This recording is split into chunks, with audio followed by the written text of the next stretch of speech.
하나님 감사합니다. 저희를 구원하여 주시고 영원한 천국의 소망을 주시고 하나님의 귀한 교회 안에서 교회를 섬기고 또 복음을 사랑하고 함께 복음을 전하며 이 복음을 후대까지 연결될 수 있도록 또 희생하는 마음과 자원하는 마음 또 봉사할 수 있는 귀한 마음을 주심에 하나님께 감사드립니다. 우리 선생님들 개인의 생활 가운데도 어려운 중에도 또 많은 시간들을 내고 또 희생하고 또 헌신하면서 아이들을 섬기고 세우기 위해서 수고하고 계십니다. 하나님께서 각 사람의 형편과 상황을 친히 돌봐주시고 인도하여 주셔서 하나님 앞에 영육 간에 많은 축복을 더해 주시고 기쁨으로 또 행복한 중에 이 믿음의 길을 걸어갈 수 있도록 은혜를 베풀어 주시옵소서. 오늘 필요한 것들을 깨달아 알 수 있도록 도와주시고 저의 마음에 위로를 하여 주시고 또 힘을 더해 주시기를 간절한 마음으로 기도드립니다. 저를 사랑하시는 예수님 이름으로 기도드렸습니다. 아멘. 창세기 1장 27절입니다.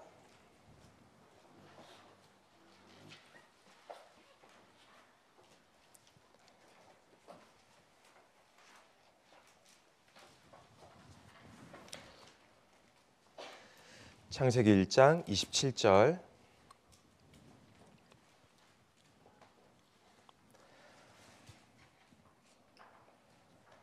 같이 읽으시겠습니다. 하나님이 자기 형상 곧 하나님의 형상대로 사람을 창조하시되 남자와 여자를 창조하시고 이번 공과 제목이 사람의 창조인데 우리 학습 목표를 먼저 이해를 해야지 학습 목표에 맞게 아이들에게 전달해 줄 수가 있잖아요. 사람의 창조라고 했을 때 범위가 굉장히 넓은데 우리 아이들과 1시간 교제를 할 때 아이들에게 어떤 것이 심기게 해주면 좋겠다 이 계획이 먼저 딱 정해져야 되니까 그 계획을 가지고 공과 혹은 이 분반에 들어가야 되겠죠. 1학년부터 6학년까지의 그 공통적인 학습 목표가 그 머릿돌을 봤더니 하나님께서는 하나님의 형상을 따라 사람을 창조하셨습니다 더라고요. 하나님께서는 하나님 형상대로 사람을 만드셨구나. 이게 아이들에게 전달이 되면은 그 1시간 공과 시간, 분반 시간은 성공이다 이렇게 볼 수 있을 것 같습니다. 그 중에서 이제 학년별로 나눠지는데 1학년부터 2학년까지는 이제 참 아이들이 그 순수하고 또 그 수준에 맞게 생각을 할 텐데요. 하나님께서는 사람을 사랑의 대상으로 창조하셨구나. 그리고 사람에게는 하나님 형상을 닮은 영혼이 있구나. 하나님께서는 그래서 나를 사랑하시는구나. 이 정도까지 전달이 되면은 되겠더라고요. 그런데 이제 3학년부터 4학년이라고 하면은 이제 그 부분에서 이제 추가가 되는 것이 그러니까 하나님을 사랑하자가 추가가 되는 것 같고, 그리고 이제 5학년부터 6학년이 되면은 이제 하나님을 사랑하자에서 조금 더 나아가서 하나님께서는 그런 우리를 사랑하셔서 예수님 피로 우리를 사셨다. 그 사랑을 우리가 알기 때문에 그러니까 하나님을 사랑하는 방법으로 하나님과 더 친밀히 교제하자 이렇게 조금 더 구체화되는 것 같습니다. 그래서 이런 내용들이 분반을 통해서 또 공과를 통해서 아이들에게 전달이 됐다. 아이들이 그 분반과 공과 그날 수업이 딱 끝나고 돌아갈 때 하나님이 나를 사랑하시는구나. 내 안에 영혼이 있구나. 1, 2학년은 그리고 3, 4학년은 그러니까 나도 하나님 사랑해야 되겠구나. 5, 6학년은 그러니까 그래서 예수님이 나를 피로 사신 거구나. 하나님을 사랑하는 마음으로 더 친밀히 교제해야 되겠구나. 이게 이제 마음에 딱 심겨지면은 성공일 것 같습니다. 이제 그런 목표를 가지고 1시간 쭉 시간을 이제 보내면 될 텐데요. 그런 내용을 알려주기 위해서 이제 우리가 묵상해야 될 그런 내용들을 가지고 이제 생각을 해볼 텐데, 사람의 창조잖아요. 그러면 하나님이 사람을 창조하셨다는 건데, 간략하게, 제가 전문가는 아니기 때문에 간략하게 그 진화론에서는 그러면 사람을 어떻게 창조됐다고 이야기를 하는지를 잠깐 생각을 해보려고 하거든요. 그러면 진화론에서 이야기하는 사람의 창조와 하나님이 말씀하시는 사람의 창조가 얼마나 다른지, 그래서 왜 사람이 중요하고 왜 하나님께서 그토록 사랑하셨는지를 이해하는데 조금 도움이 될 것 같아요. 제가 거듭 말씀드리지만 제가 전문가가 아니기 때문에 혹시 좀 안 맞는 내용이 있을지도 모르겠는데, 그런 부분이 있다면은 조금 양해를 해주시면 좋겠습니다. 저희가 이제 같이 이렇구나 하고 이해하는 수준으로만 같이 생각을 해보려고 하는 거니까요. 진화론자들은요, 빅뱅이 일어났다고 이야기를 하잖아요. 근데 빅뱅이 일어났다고 할 때 그 빅뱅이 작은 점에서 빵 터졌다, 이래서 이 빅뱅이 아니잖아요. 그 빅뱅이라는 말도 그 빅뱅을 부정적으로 생각하는 사람들이 뭐 그 빅뱅 빵 터졌다는 뭐 그런 걸로 다 되느냐, 이제 이런 거에서 말이 시작이 돼가지고 빅뱅이 이제 듣기가 쉽고 부르기가 편하니까 자연스럽게 붙여져 가지고 나온 거니까, 그래서 빅뱅이기 때문에 빵 터졌다라기보다도 처음에 아주 그 좁은 시간도 공간도 없었던 곳에서 갑자기 시간과 공간이 시작이 이제 되면서 처음부터 무한에 가까울 정도로 거기 양전하와 전자와 광자 이런 것들이 모여 있었는데 갑자기 팽창을 한 거죠. 팽창이잖아요. 폭발이 아니고. 그래서 팽창이 막 일어나면서 시간과 공간이 시작이 되면서 공간이 막 팽창을 하다 보니까, 공간이 팽창을 하니까 늘어나잖아요. 늘어나니까 그 처음에 양전하와 전자와 광자들이 좁은 곳에 막 모여 있어 가지고 지금 말하는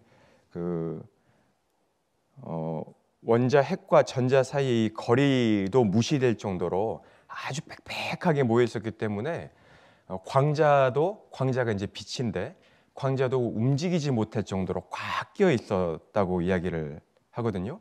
그러다가 이제 공간이 막 팽창이 되다 보니까 이제 틈이 좀 생긴 거예요. 그러면서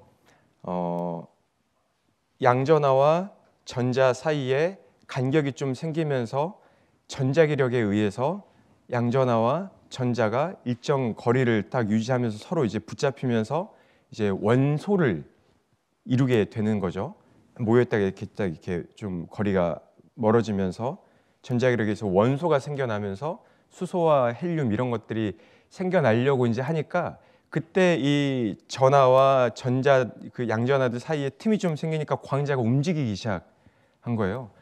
그때부터 이제 우주의 그 빛이 이렇게 디밍하는 것처럼 싹 꺼졌다가 싹 켜지는 것처럼 우주에서 빛이 확 이렇게 나왔다. 왜냐하면 흩어졌던 그 광자들이 움직이기 시작했으니까.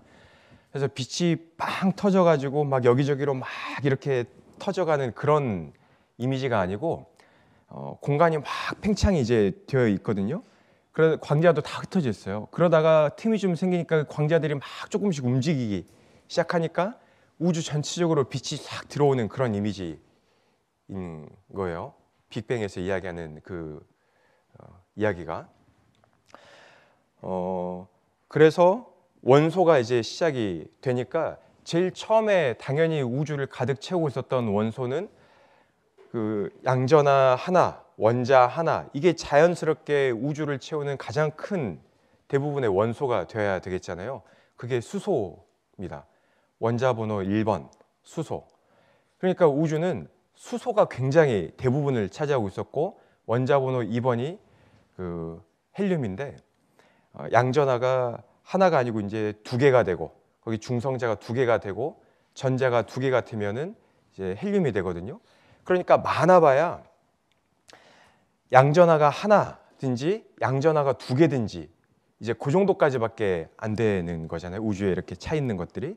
그래서 수소가스들이 이렇게 가득했다. 그런 이야기를 빅뱅에서 진화론자들은 이야기를 하거든요.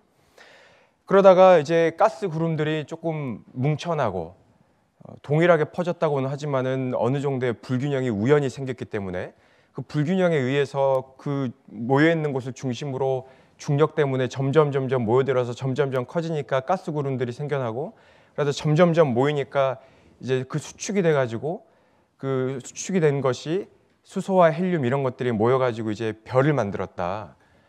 그랬는데 이 중력 때문에 막 끌어당기는데 이게 너무 커지니까 규모가 커지니까 수축이 막 일어나 가지고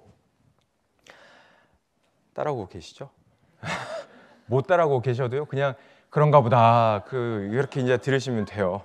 막 일어나 가지고 너무 이게 중력이 커지고 막 압력이 되다 보니까 그 초신성이 돼 가지고 이제 에너지가 커지다 보니까 폭발이 일어나요. 이것도 막 이렇게 너무 큰데 중력이 또 너무 커지다 보니까 아까 이루고 있던 그 전자이력 때문에 원자와 양성자가 이루고 있던 이 간격도 다시 또 붕괴가 되는 거예요. 다시 모이니까 에너지가 너무나 커져가지고 핵융합이 일어납니다. 이게 이제 초신성이 폭발을 하는 건데 핵융합이 일어나가지고 너무 에너지가 이제 크게 나오니까 뻥 터지는 거거든요. 이 핵융합이 일어나는 게 왜 중요하냐면 이때 그 전자기력도 무시될 정도로 큰 에너지 때문에 다시 이렇게 모여지니까 원소들과 원소들끼리 가지고 있었던 그 양성자들끼리도 가까워지면서 그 핵이 융합이 되는 거거든요. 그러니까 양성자들이 처음에 하나, 두 개였던 것이 이제 초신성이 폭발하면서 우연히 아주 극소량으로 양성자가 세 개, 네 개까지 이루어진다고 이야기를 해요. 그게 리튬, 베릴륨 이런 건데 원자기호 3번, 4번 이런 건데 그러니까 초신성이 폭발을 한번 딱 하면요. 아주 극소량으로 원자기호 3번, 4번, 원자기호 3번, 4번이라는 것이 양성자 개수거든요. 양성자가 3개, 4개 정도 되는 원소들이 이제 만들어지는 거예요. 그렇게 해가지고 빵 터지니까 원자기호, 양성자 3개, 4개 정도 되는 것들이 그때 생성이 돼가지고 우주 전역에 뻥 터집니다. 퍼집니다. 뻑 퍼졌잖아요. 그러다가 또 가스 구름들이 또 형성이 돼가지고 중력 때문에 또 모여가지고 이렇게 또 그 아까 같은 방법들을 쭉 하면서 양성자 숫자가 핵융합이 계속 그 초신성 폭발에서 일어나가지고 양성자 숫자가 많이 이렇게 이루어지면은 그 양성자가 26개까지는 모일 수가 있대요. 그게 이제 원자 번호 26번이 철이거든요. 철. 그러면 이제 그 철이 또 우주에 극소량 퍼졌을 거잖아요. 그럼 또 우연히 그 철과 수소 아까 그 많았던 그 가스들과 이렇게 막 모여가지고 그 중력 때문에 막 모여가지고 수축을 해가지고 이제 핵융합이 일어날 때 그 안에 우연히 이제 철들이 좀 있는 거예요. 그럴 때 철들이 있어야지 26번 정도 되는 무거운 원소들까지 있어야지 또 초신성 폭발이 빵 일어났을 때 그때 만들어질 수 있는 게 우라늄이랍니다. 근데 우라늄이 왜 중요하냐면은 자연적인 상태에서 만들어질 수 있는 원소들 중에 제일 무거운 원소가 우라늄이라고 하거든요. 우라늄 몇 번이냐면 92번이에요.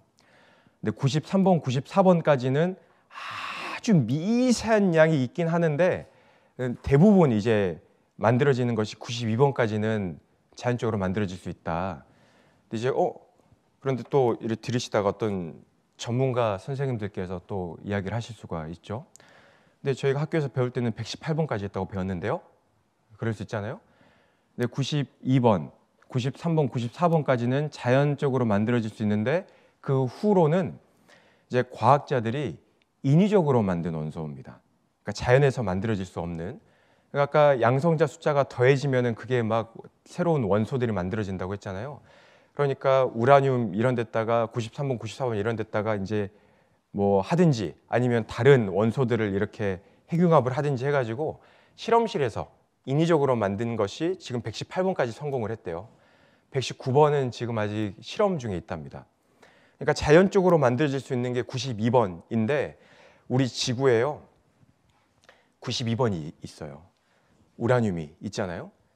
그러니까 우리 지구가 만들어질 정도까지 되려면은 초신성 폭발이 많이 일어나야 되고 또 많이 이루어지지 않고 몇 번 사이에 우라늄들이 만들어졌다 하더라도 우주 전역에 퍼져 있던 그 우라늄은 아주 극소량인데 이런 것들이 막 하다가 우연히 이렇게 돼가지고 딱 모여가지고 지금 지구까지 만들어졌다는 거잖아요.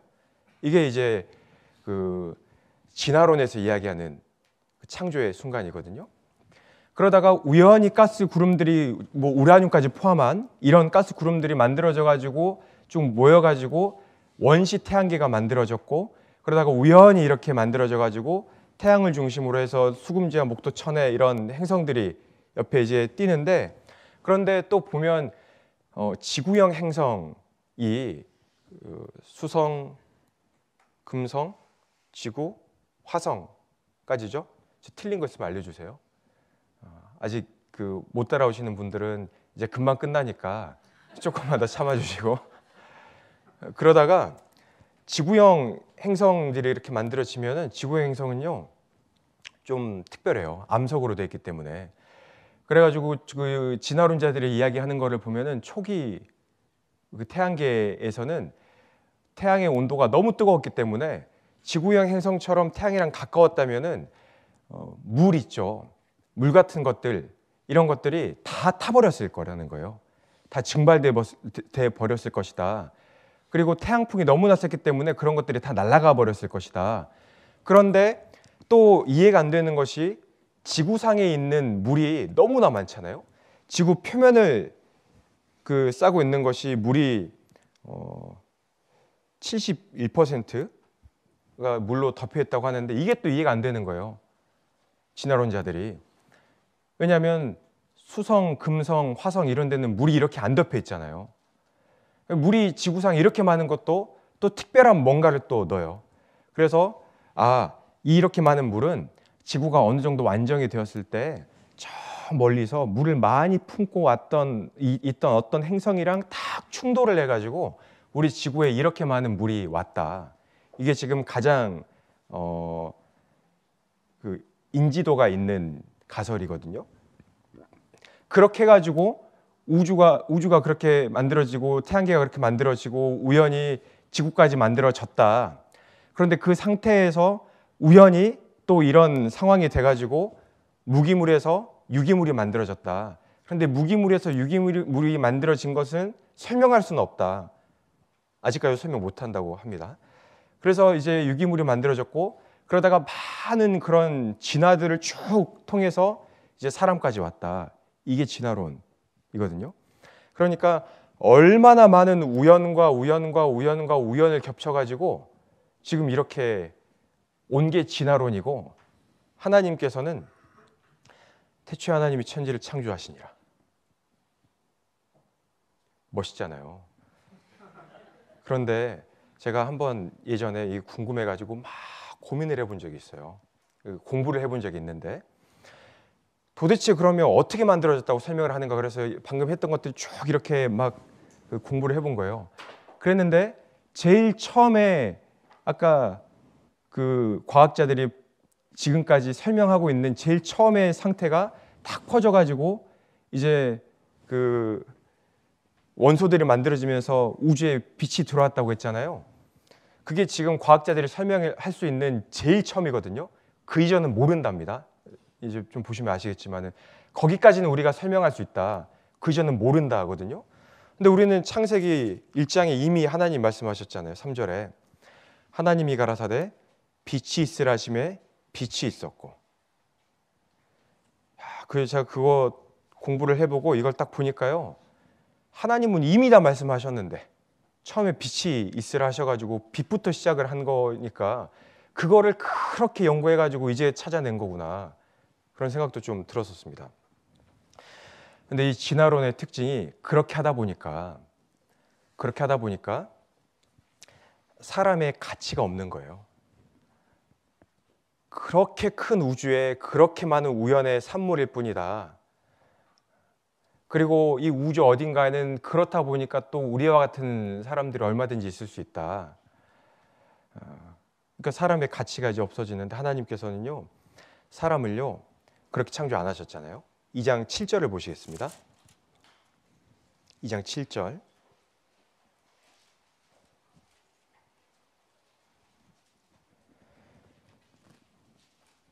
여호와 하나님이 흙으로 사람을 지으시고 생기를 그 코에 불어 넣으시니 사람이 생명이 된지라.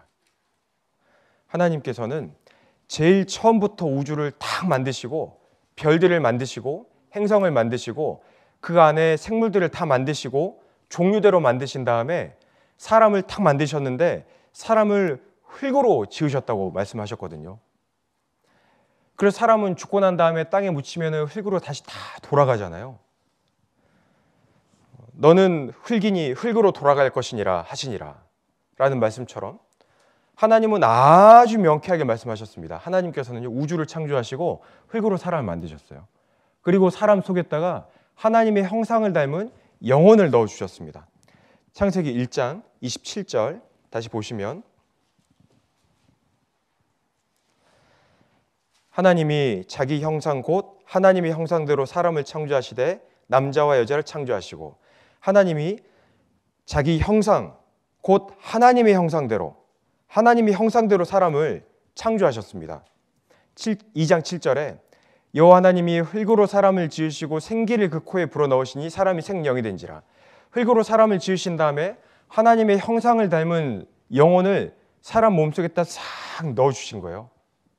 그렇게 사람을 창조하셨다고 하나님 말씀하시거든요. 이게 맞잖아요. 어떻게 그렇게 되겠어요? 진화론 이야기하는 것처럼.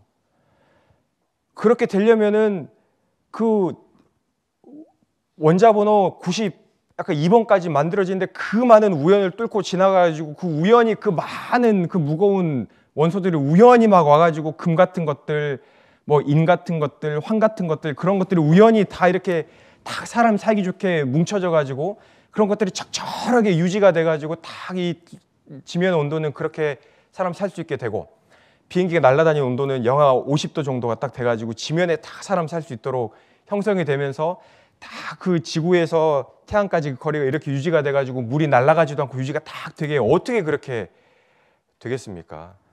진화론자들도요 자기들이 인정해요. 그건 믿음이라고 이야기를 하거든요. 왜냐하면은 이게 과학적이라는 것은 실험을 통해서 증명을 할 수 있어야지 그게 과학적인데 이 기원으로 접근을 하면은 가설을 설명할 수 있는 가설을 만들어낸 것밖에 못한다. 그렇게 이야기를 하니까 참고로 저는 문과입니다.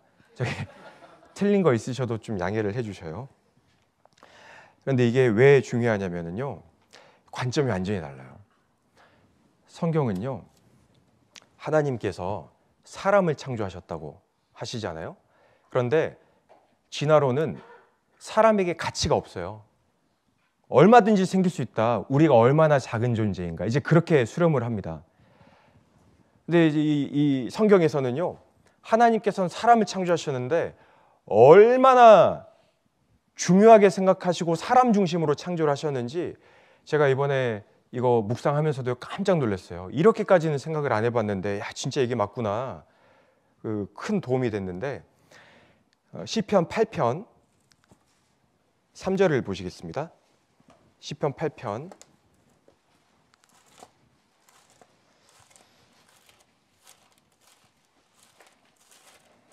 시편 8편 3절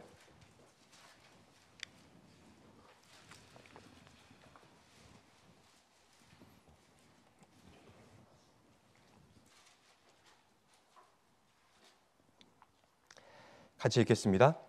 주의 손가락으로 만드신 주의 하늘과 주의 베풀어 두신 달과 별들을 내가 보오니. 4절도 같이 읽겠습니다. 사람이 무엇이건대 주께서 저를 생각하시며 인자가 무엇이건대 주께서 저를 권고하시나이다. 나이까. 하나님께서는 헛되이 창조치 아니하시고 사람으로 거하게 지으신 자시니라. 그 말씀에 나는 여호와라 나 외에 다른 이가 없는 일 하셨잖아요.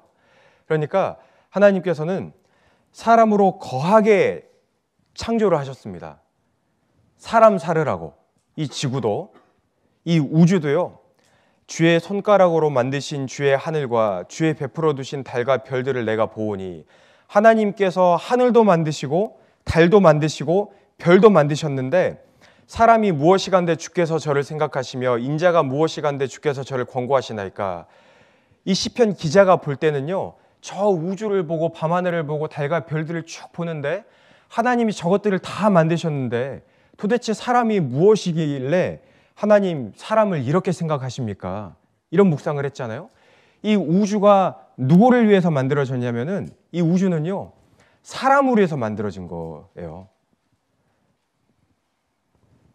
사람으로 거하게 지으신 자신이라. 그리고 또 예레미야 27장 이렇게 말씀을 하시잖아요. 예레미야 27장 5절. 예레미야 27장 5절.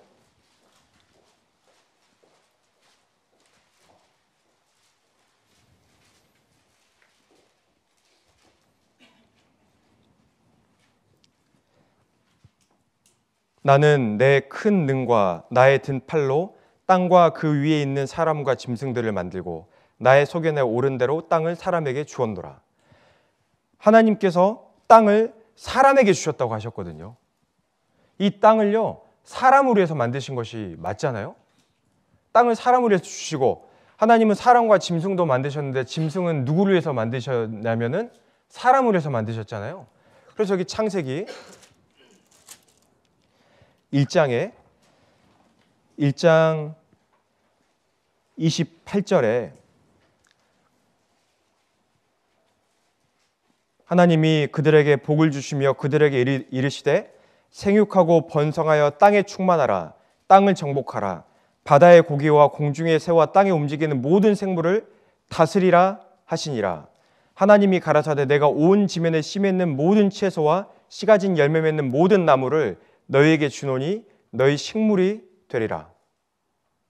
그러니까 하나님께서 이 세상에 있는 짐승들을 누구를 위해서 만드셨냐면 하나님 위해서 만드셨고, 이 세상에 있는 식물들, 채소들, 열매 맺는 과일들 이런 걸 누구를 위해서 만드셨냐면 사람을 위해서 만드셨고, 이 태양계의 달을 누구를 위해서 만드셨냐면 사람을 위해서 만드시고, 태양계에 있는 그런 행성들도 사람을 위해서 만드시고, 목성도 돌면서 그 큰 크기와 중력 때문에 지구를 향해서 날아오는 그 많은 해성들, 이런 것들을, 소행성들을 막아준다고 하잖아요. 지구까지 오기 전까지. 그리고 이 태양계를, 이 은하계를 누구를 위해서 만드셨냐면 사람을 위해서 만드셨고, 이 많은 은하들, 이 많은 별들, 이 큰 우주를, 무한하다고 이야기하는 그 우주를 누구를 위해서 만드셨냐면 사람을 위해서 만드셨잖아요. 아니, 그러면 목사님, 저 별들, 멀리 있는 저 별들, 사람들이 이제 막 겨우 제임스의 우주망원경 이런 거 띄워가지고 겨우 보고 있는 저 멀리 있는 그 별들, 보이지도 않다가 오랜 시간 보니까 그때서 겨우 자기가 있다는 걸, 존재를 나타내는 그 별들, 알지도 못하는 그 별들은 왜 만드신 겁니까? 사람은 어차피 보지도 못하고 알지도 못하고 지금 생각도 못하는 그 별들이 있을 텐데, 그 별들도 사람을 위해서 만드셨잖아요. 하나님께서는 하늘의 만상을 셀 수 없다고 말씀하셨거든요. 그러니까 그 별들을 볼 때, 별들을 발견하면서 우리가 마음속에 저절로 드는 생각이, 야, 하나님은 능력이 무한하시구나. 그런 것들을 또 우리가 묵상을 하잖아요. 사람이 아무리 날고 기어도, 아무리 멀리까지 본다고 해도 찾아도 끝이 없이 만들어내는 것이 그 별들이고, 하나님께서는 그 별들을 다 이름을 붙여서 부르신다고 하셨고, 하나님 능력이 얼마나 대단하셔요. 하나님의 전능하심을 우리가 그런 거 보면서 또 묵상도 할 수 있고, 또 그 누가 알아요? 그 많은 우주와 별들과 그 은하들과 그런 천체들이 서로의 그 또 우리가 알지 못하는 상호작용을 해가지고 이 지구가 또 절묘하게 우리가 살아갈 수 있는 질서를 유지하고 있는 건지, 그건 아무도 모르는 거잖아요. 이 창조의 목적이요, 사람을 향해 있습니다. 창조의 목적이 나를 향해 있어요. 왜 그러냐면 하나님은 사람한테 하나님의 형상을 닮은 영혼을 주셨기 때문에 그렇습니다. 하나님의 형상을 닮았다는 것이 얼마나 놀랍고 대단하고 이것이 큰지 그 생각을 해봐야 돼요. 하나님께서는 천사도요, 사람을 위해서 보내시잖아요. 천사가 만들어진 목적도 하나님과 사람을 섬기라고 보내심이 아니뇨. 그랬기 때문에 우리 구원받은 사람들, 그런데 그 천사들이 질서를 어기고 하나님 자리에 도전했을 때, 하나님과 같은 자리, 어쩌면은 우리 구원받은 사람들의 자리인데 그 자리에 도전했을 때 하나님은 가만 안 두시고 바로 타락하도록 마귀를 용서치 않으시고 지옥을 준비를 하셨잖아요. 허용이 안 되는 자리인 거예요. 이 모든 것들이 사람을 향해 있다는 것이요, 이게 대단한 겁니다. 하나님께서 아담이 홀로 독처하는 것을 보시고 하와를 만들어 주셨죠. 하나님이 하와를 아담한테 왜 만들어 주셨을까? 그것도요, 하나님의 사랑을 깨달으라고 만들어 주신 거거든요. 하나님께서 홀로 계실 때 사랑의 짝을 만드실 것을 계획하시고 사랑의 짝을 만드셨잖아요. 하나님은 영이시기 때문에 사랑의 짝이 될 수 있는 것은 하나님의 형상대로 지어진 영혼밖에 안 됩니다. 그래서 사랑의 짝으로 사람을 만드시고 그 안에 영혼을 넣어 주셨는데, 그 귀한 영혼, 사람, 그 귀한 사람을 살아가게 하시려고 이 우주를 만드신 거잖아요. 그러니까 이게 비중이 완전히 다른 겁니다. 이 우주를 만드셔가지고 이 사람을 위해서, 그래서 아담에게 에덴 동산을 만들어서 에덴 동산을 다스리라 이렇게 주셨잖아요. 사람을 위해서. 그런데 하나님의 사랑의 짝은 아담이에요. 아담의 사랑의 짝은 하나님이죠. 근데 왜 아담이 혼자 있는 것을 보시고 하와를 만들어 주셨냐면은, 그것도 우리가 묵상해 보면은 또 이해해 볼 수가 있잖아요. 하나님이 아담에게 하와를 만들어 주시고 나중에 에베소서 5장에 뭐라고 말씀하시냐면은, 내가 그리스도와 교회에 대해서 말하노라. 남편과 아내에 대한 설명을 하시면서 아담에게 하와를 만들어 주신 것도 그 아담과 하와의 관계를 통해서 하나님 사랑을 깨달으라고 만들어 주신 게 맞잖아요. 아담이 하와를 사랑하면서 무슨 생각을 했을까요? 하와를 사랑하면서 아하, 하나님이 나를 이렇게 사랑하시겠구나, 그 깨달을 수가 있는 거죠. 하와는 자기를 아담의 갈비뼈를 통해서 하나님 만들어 주셨어요. 아담을 막 사랑하면서 또 뭘 깨달을 수 있냐면, 아하, 하나님이 나를 이렇게 사랑하시는구나. 부부의 관계를 통해서도 하나님 사랑을 깨달으라고, 그래서 하나님과 더 깊이 사랑할 수 있게 하시려고 그렇게 만들어 두신 거거든요. 그러니까 이 모든 창조의 목적이요, 사람을 향해 있어요. 그러면은 우주 만물이 그렇게 많은데, 우주의 별들이 그렇게 많고, 이 지구만 봐도 피조물들이 너무나 많잖아요. 메뚜기, 여치, 개구리, 미꾸라지, 하늘에 나는 새, 여기 하기천 보니까 막 그 외가리들 엄청 많던데, 그 외가리, 참새, 피조물이 얼마나 많아요. 그 풀 속에 있는 개미 엄청나게 많은데, 그 많은 피조물 중에 하나님의 형상을 따라 만들었다고 하는 것은 사람밖에 없잖아요. 그러면 하나님 우주 만물을 한순간에 딱 보실 때 제일 관심이 가는 것은 누가 뭐래도 사람이죠. 근데 그 사람이 어떻게 됐습니까? 사람이요, 죄가 들어와가지고 지옥 가게 됐잖아요. 죄 때문에. 그러니까 그거 보실 때 하나님 마음이 얼마나 타시겠어요. 사랑의 짝으로 만들어놨는데 지옥 가게 생겼잖아요. 그러니까 하나님께서 우주 만물은 말씀으로 창조하셨는데 사람을 건져내시기 위해서는 그 하나님께서 사람 몸을 입고 이 땅에 직접 오신 거예요. 그래서 죄를 다 짊어지시고 피를 다 흘리시고 죽으시고 죄값을 다 해결하시고 부활하셔서 우리에게 제일 처음 이야기하신 것이 손의 못자국과 옆구리의 창자국을 쫙 보여주시면서 평안이 있을지어다. Peace be with you. 그러시잖아요. 이 봐라. 죄 다 해결했다. 이제 참된 평안을 너에게 준다. 너 참된 평안을 누리게 되었다. 그리고 누구든지 믿기만 하면 천국과 운명을 만들어 주시고 하늘로 올라가시면서 승천하시면서 이 복음을 땅끝까지 전파하라.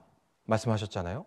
그리고 지금 하나님 우편에 계시면서 지금도 우리를 뜨겁게 사랑하는 그런 눈으로 보시면서 복음 전해지는 일을 교회를 통해서 하시니까 그렇게 생각을 해보면은요, 아하, 이 영혼이 얼마나 귀하구나를 알 수가 있어요. 우리는 구원을 받았습니다. 그런데 구원을 안 받은 사람의 영혼도요, 너무나 귀한 거예요. 하나님은 우주 만물의 존재 목적이 사람이기 때문에. 마태복음 13장 44절을 보시겠습니다. 마태복음 13장 44절.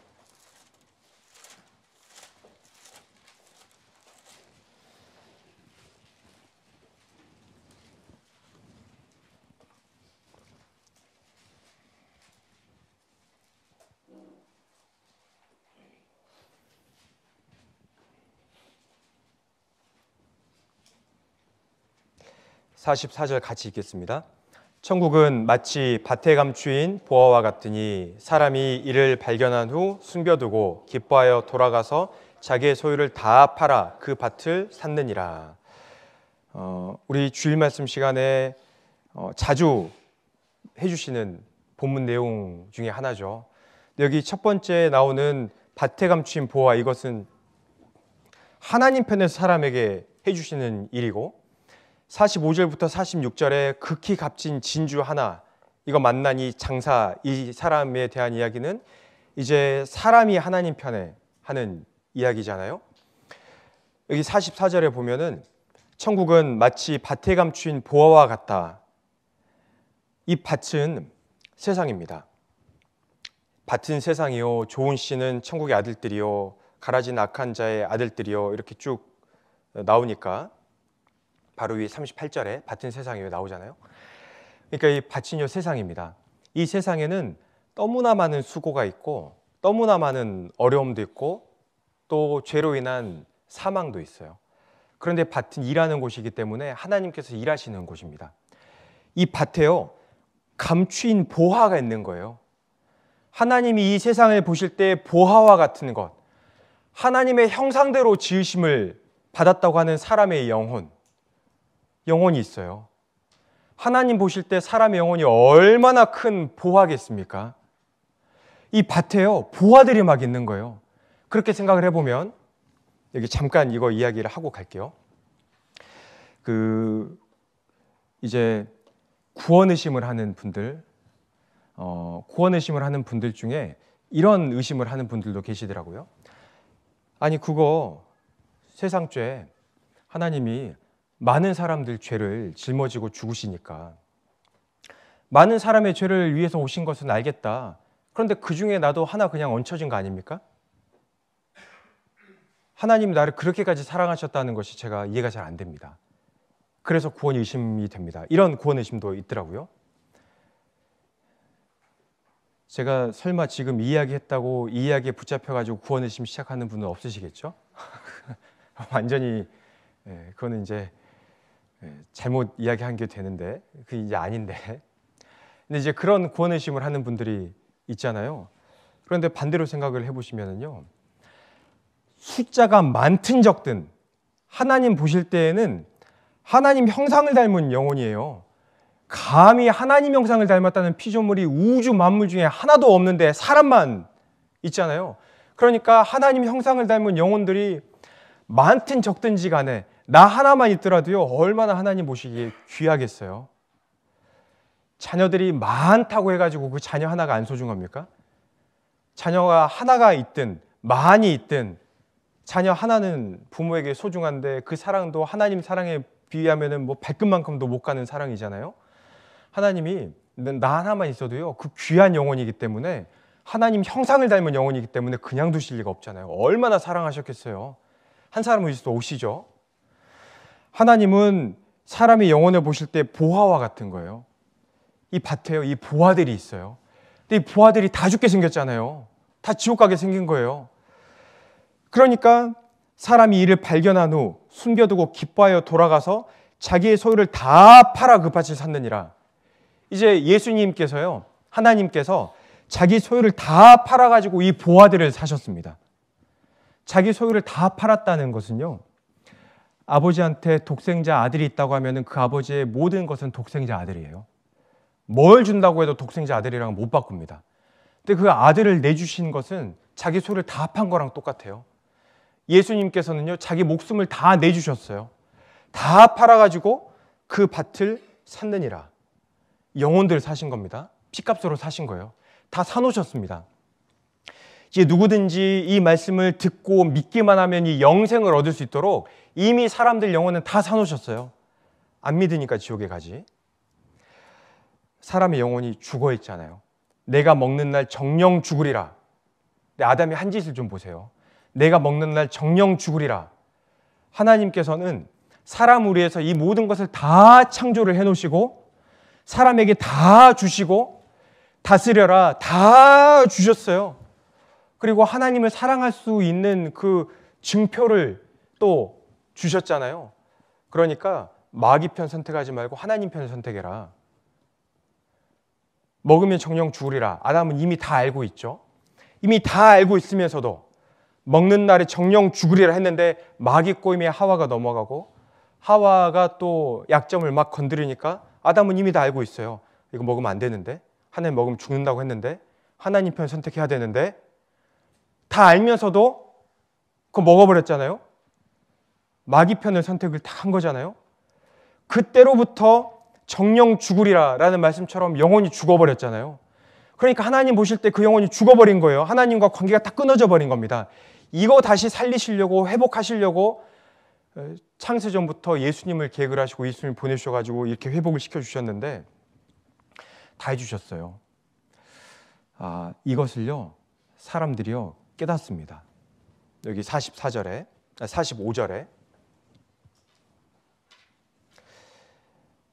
또 천국은 마치 좋은 진주를 구하는 장사와 같으니 극히 값진 진주 하나를 만남에 가서 자기의 소유를 다 팔아 그 진주를 샀느니라. 또 천국은 마치 좋은 진주를 구하는 장사와 같으니 여기 좋은 진주를 구하는 장사는요 영원한 것을 사모하는 사람의 영혼입니다. 사람의 마음. 도대체 사람은 왜 살까? 왜 태어났을까? 도대체 참된 진리는 무엇일까? 이것의 끝은 무엇일까? 진주는 조개의 고통을 통해서 만들어지는 겁니다. 조개가요 그 안에 상처되는 것이 탁 들어왔을 때 상처되는 것을 이렇게 감싸기 위해서 진액을 뿜고 이렇게 막 하다가 그 많은 고통 중에 만들어진 것이 아름다운 진주잖아요. 예수님께서요 사람을 살리시기 위해서 큰 고통을 받으시고 감내하시고 피를 다 흘려주셔가지고 이 복음을 완성을 해놓으셨어요.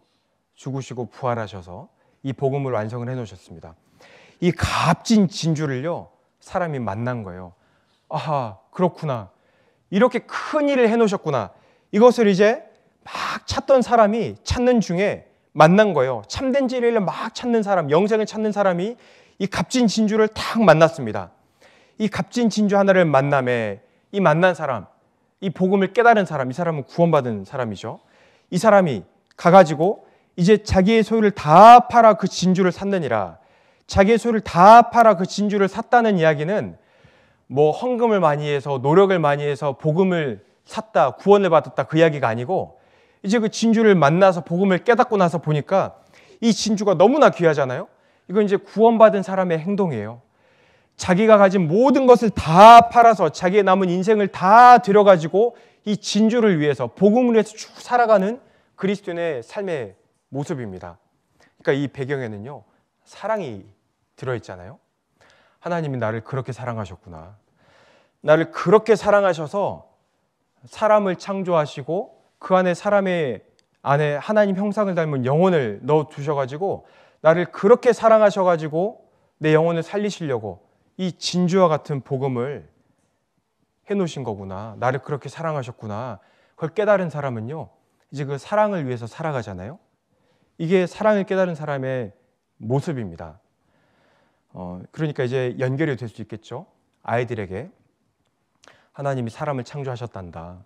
아담과 하와를 창조하셨다. 얼마나 귀한 영혼인 줄 아느냐. 그런데 하나님이 사람을 그렇게 사랑하셨단다.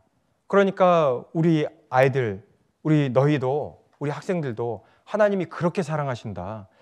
남녀노소를 불문하고 불구가 있든 불구가 아니든 사람 하나님 보실 때 꾀지지하든 꾀지지하지 않든 냄새가 나든 나지 않든 가난하든 부하든 상관없이 사람은 영혼 자체로 너무나 귀한 거거든요. 그렇게 하나님이 너희를 사랑하신단다. 우리 1, 2학년 아이들은 아 그렇군요. 하나님 나를 사랑하시는군요. 3, 4학년 아이들에게는 그러니까 우리도 하나님을 사랑해야지. 큰 값진 진주를 우리가 발견했잖아. 아 그렇군요. 우리도 하나님을 사랑해야 되는군요. 이제 5, 6학년 아이들에게는 그래서 이 값진 일을 위해서 하나님 하신 일이 무엇인 줄 아느냐. 예수님이 오셔서 우리 영혼을 살리셨단다. 우리가 믿을 때 영혼이 살아났단다. 이제 하나님 앞에 다시 산 영혼이 된 거란다. 예수님이 해주셨단다. 그러니까 우리가 하나님을 더 사랑하려면은 사랑하는 모습이 기도도 하고 감사도 드리고 찬송도 부르고 말씀 듣고 교회 안에서 같이 그렇게 교제도 하고 그렇게 살아가야 되지 않겠니? 아, 그렇군요. 하나님 사랑하면서 그렇게 살아가야 되겠네요. 이게 전달이 되면은 학습 목표가요 달성이 될 것 같아요. 제가 개인적으로 이 말씀을 묵상하면서요 저한테 얼마나 큰 위로가 되든지요. 아, 그렇구나. 오늘 하루 이 밝아오는 태양빛도 나를 위해서 하나님이 우주를 운행하고 계시는 거구나. 아, 내가 지나가면서 보는 이 들풀도 하나님이 나를 위해서 보여주시는 것이 맞구나. 오늘 내 앞에 보여주는 그 예쁜 꽃도 하나님께서 나를 위해서 피워주신 것이 맞구나. 참 은혜가 많이 됐거든요. 오늘 그 피곤한 중에 우리 선생님들도요. 이 우주 만물의 그 초점이 우리 각자 선생님들 한 분 한 분에게 있고 하나님의 온통 관심이 우리 선생님들에게 있고 우리 각자를 하나님이 얼마나 사랑하시는지 우리 각자를 사랑하셔서 하나님 해주신 일이 그 무엇인지 그 사랑이 원동력이 돼가지고 또 오늘 하루 교회 안에서 또 힘있게 봉사해 주셨으면 감사하겠습니다. 시간이 됐죠? 기도하겠습니다.